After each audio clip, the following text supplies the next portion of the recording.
Because alcohol's use in our culture or overuse in our culture is so stigmatized, I think finding words that you're comfortable with describing your choices around alcohol can be really helpful. So I'll give you a few that I found enlightening or useful for me.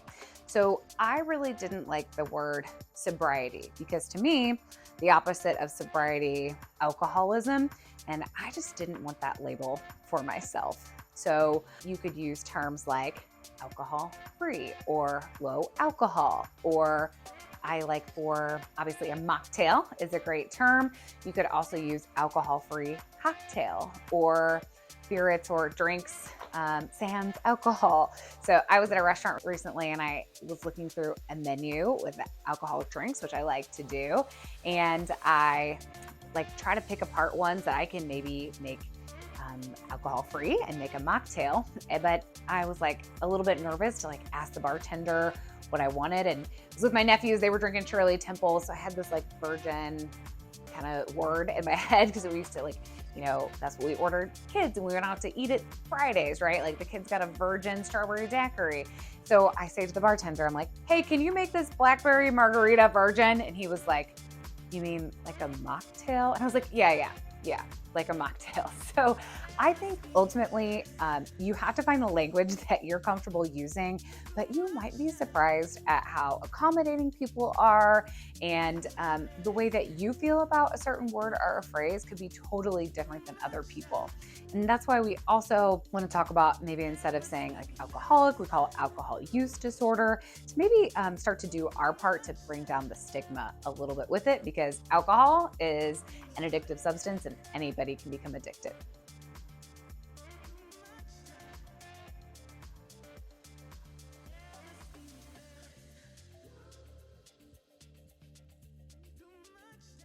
Another tip that I have for you around supporting a low alcohol or an alcohol free lifestyle is keep fun stuff around for you to drink.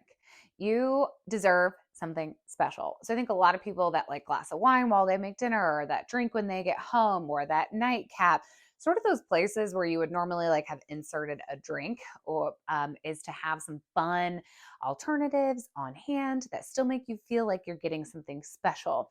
So a couple of resources for you. You can head to my website, alanafravel.com. I have a free mocktail guide for 3 key elements for crafting a mocktail.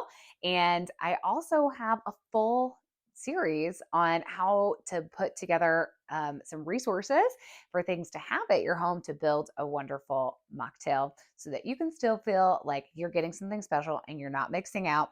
And I will say, I will take my to-go bag when I go to places, and I am always delightfully surprised at the number of people that are like, ooh, can you make me a mocktail? I want to try it. And they're not going behind the scenes and putting vodka in it or anything like that, which people could, right? Like, so if you want to have at a party or an event or a gathering, maybe you serve mocktails and there's a bottle of booze on the side. That might be an option if you don't want to leave certain people out in that respect. But I'm just generally surprised, pleasantly surprised at how many people are open and willing and look forward to trying an alcohol-free alternative. We just have to have those resources on hand and available to us so that that's the thing that we reach for. Hi, Alana Fravel, speaker and YouTuber. And today I'm coming to you with some tricks and tips for life beyond dry January. Why do people do dry January in the first place? Maybe it's the fact that they overindulged during the holidays or after New Year's kind of felt like, kind of hit it hard. But if we like kind of take a zoomed out look, the reason that people are doing this is because they know that maybe they did a little bit too much for too long. There's also the thought that people want to evaluate where alcohol does fit in their lifestyle. And as a person myself who hasn't really drank for just about 2 years, I have found some incredible benefits from no longer having alcohol in my life. Now, before you tune out and you're like, Elena, your sobriety is too much for me. I'm going to have a drink when I hang out with my friends on the beach. I'm going to have mimosas at brunch. Like, cool, hang in here with me, because ultimately what we're talking about is feeling our best. And alcohol sorry to say, is not going to make you feel your best. And there are several reasons why, of like what happens physically in our body, our emotions, our brain chemicals, and hormones. So I just want to dig in a little bit. I found some incredible resources through reading Annie Grace's book, This Naked Mind. And I also did her 30-day program, which was about called the alcohol experiment, which was about like leaving alcohol behind for just 30 days and then seeing where you could get at the end. So I know that total sobriety, or an alcohol free lifestyle is not going to be for everyone, but I still have some things that might help you along the way. So I'll get into a little bit of my story. Starts like a lot of people's, right? Like I went to a college party town, drank quite a bit, and then after college had like happy hours for work and really just kind of like kept up with that pretty regularly. A lot of my friends like got married, had kids, and that never really happened for me. So I never really had to change my lifestyle. And it felt good for a really long time. And then I would probably say in my like mid to late 20s, I started to really kind of get serious about thinking about the role that it had in my life. And I got to be honest that from like almost the beginning of when I started drinking, I didn't want to be drinking as much as I was, but I used it as an emotional cover up. So I know that the word addiction is scary to a lot of people, but let's pause on this for a moment. Because I'm in the health and wellness world, I get so many people that come to me and they're like, oh, I'm addicted to my Diet Coke or to the secret bag of Reese's that I have in my car. So let's just give ourselves a little bit of grace. Don't let the word addiction scare you. They don't even really use the word alcoholic in the mental health space anymore. We call it alcohol use disorder, and there's kind of a scale depending on how much you drink. And one of the things that I learned through, Annie Grace wrote this book, This Naked Mind. She has lots of great references and research in the back of the book you can check out. But one of the things that she talked about was anyone can become addicted to alcohol because alcohol is an addictive substance. Just the way millions and millions of Americans are addicted to carbs and sugar because it releases happy chemicals in our brain, it's the same way with alcohol. So I think there's so much shame and blame and guilt around alcohol in our culture, which is really tragic because it prevents people from getting help and being honest and open about what they're dealing with. Hell, I lied to my therapist for years, and like actually I didn't lie to her. I stopped going because I was so embarrassed to tell her that I was struggling that and I knew I couldn't really get any better till I addressed it. I wasn't ready to address it. And then I drank pretty heavily for another 10 years. So everyone is on a spectrum and is on a scale. Like, I don't know, I have friends that are moms and they're like, I can't show up for my kids on Saturday morning if I go out on Saturday nights. Or, kind of like on the more positive side, one of my cousins has a boat and takes his kids out on his boat and drinks NA beer the whole time and has a great time because he wants to be a good dad and be there for his kids. So just because you're choosing to abstain or cut back or evaluate your place with alcohol doesn't necessarily mean like you have a problem. And if you do, you're not alone. So there are lots of great resources to kind of evaluate where you're at. So that 30-day program from Annie Grace, the alcohol experiment, some people go back to drinking how they were. Some people go back to moderating alcohol. Some people, will only drink on weddings or special occasions. And you really have to kind of see how it fits into your life. But I just would challenge you to maybe pause this video, take a moment, and write down like 5 positive things alcohol brings to your life. Oh, wait. For most people, there aren't like 5 positive things. Like we are consuming this substance because we think it's going to help us relax, when in actuality, it spikes our cortisol levels. For most of us, it sort of like wakes us up at 3 a.m. Because of the way it cycles through your body. And then you don't get adequate sleep and then you're stressed out the next day. And it kind of like starts that whole cycle over again. So maybe we feel like we needed a social lubricant. But I feel like we maybe need to take some ownership of our social interactions. We're also used to like scrolling on our phone, right? And commenting on people's status and sending emails. We maybe need to take some responsibility for building stronger social relationships. And if your head's a little bit fuzzy, you're stumbling your words a little bit, you don't have all your cognitive functions, you're probably not really going to be able to show up super well for building long-term relationships with friends and family. So, like when I go to a social gathering, I come prepared with good questions. I kind of maybe like to see who's going to be there. I will maybe ask them about their travel or their kids or their goals or their dreams or, what they're working on right now, the books they've read. So we don't necessarily need that social lubricant. What we need is to feel comfortable enough in our skin to be able to talk to people and ask good questions. So the social lubricant thing, can also come up for people who are like, oh, I'm going to be the odd person if I don't have a drink. I've found that if I have something in my hand at an event, most people leave me alone. They don't know if it's a cup full of vodka or a cup full of water.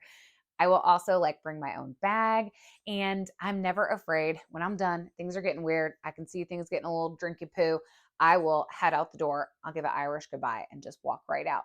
So I think a lot of like our interactions with alcohol and how we feel like we have to perform sort of in these social settings is not true. Really, those people aren't going home with you at night. Those people aren't going to be, your kids like hitting you on the shoulder to wake them up to make breakfast in the morning. They're not going to be your partner who maybe wants you to go for a sunrise walk with them and you can't do it because you don't feel great. Those people aren't looking at your bank account and what you spent on it. So ultimately, like you are the one at the end of the day that has to live with you and has to go home with you. I found it interesting with my personal brand. So I've done a lot of in-person events. A lot of them involved mocktails. I get invited to do mocktails.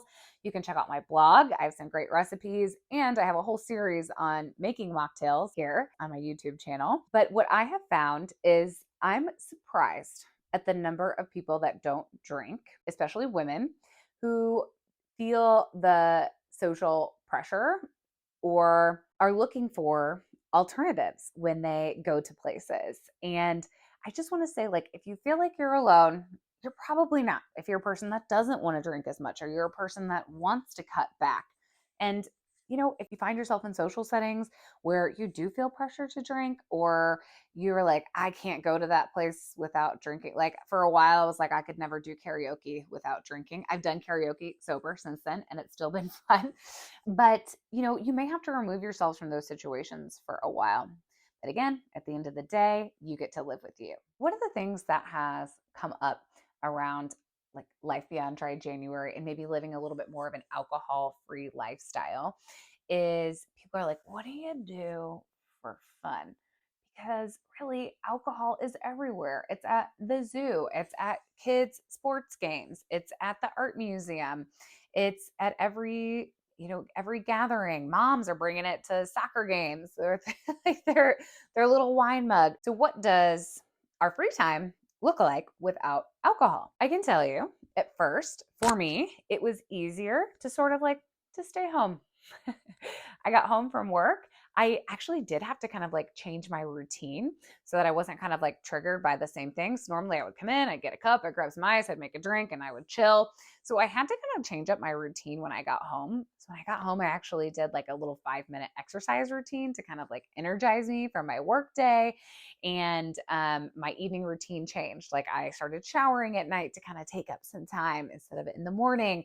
And I did some beauty care, some self-care. And then a lot of times I was in bed at like 8 or 9 o'clock at night, and I was listening to sleep meditations, which really helped me because I used to have a nightcap every night. Your social gatherings might look a little bit different. You can still play board games. You can maybe hang out with your friends during the day and go for walks or meet at events or museums or create your own little gatherings. Maybe go to restaurants that don't serve alcohol, or don't, if you always sat in the bar, don't sit in the bar area. So I was actually having this conversation with someone, and she's like, well, our friends used to all come to our house and they would bring coolers of beer and there'd be bottles of wine popping. It's like, what do we do now? What do we do now? Like, how do we do this? I'm like, you can still do this. Like you can still do those things, but maybe your guests leave at 9 instead of midnight.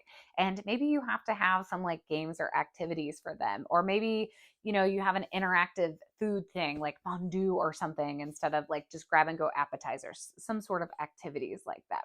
So I can tell you, like, your lifestyle isn't going to be as wild and as crazy, maybe as it was, but you will start to derive joy and pleasure from the more simple things in life, which are often, more affordable and ultimately like are kind of like the gifts that the earth gave us, like being able to be outside in nature or swimming or relaxing in a wonderful bath. Like over time, our brain can sort of rewire itself to enjoy those things, but you got to start doing them. You got to start changing them up. I would encourage you to make a list of things that you enjoy doing, resource yourself, maybe go to the craft store, get some things to hang out and play with, maybe make some project lists or to-do lists, and get a handful of good books to read. One thing I'll say, I think when people are sort of in this abstinence sort of phase with alcohol, or they are wanting to cut back, or some people do like the 75 hard kind of thing. One of the things that I have really found with lifestyle choices is really to sort of give ourselves grace. So for me, what was helpful was to not drink at all for like a year and a half. But maybe you're not ready to do that, right? Maybe you are just like, give it a week, give it a month, give it 3 months, and just kind of take it like a chunk at a time. And if you've decided that is not something you want in your life and you do find yourself in a situation, it's okay. Like if you slip up, you don't have to stay in that cycle. And I think sometimes, it's kind of like the start the diet on Monday. Like I'll start over again here. I'll start over right away if you want to. Ultimately, you get one brain, you get one body. We may as well treat it like the prize that it is so that we can wake up every day and feel good in our skin, feel good about who we are, feel good about the choices that we make. So when I think about holistic health and wellness, I really try to think about, are the things that I'm doing adding to my health or taking away from my health? Are the things that I'm consuming nourishing me or distracting or taking away from me? So I hope you found my tips for Life Beyond Dry January helpful. If you have any questions, definitely comment below, reach out to me on social, and subscribe and head over and watch my mocktail series.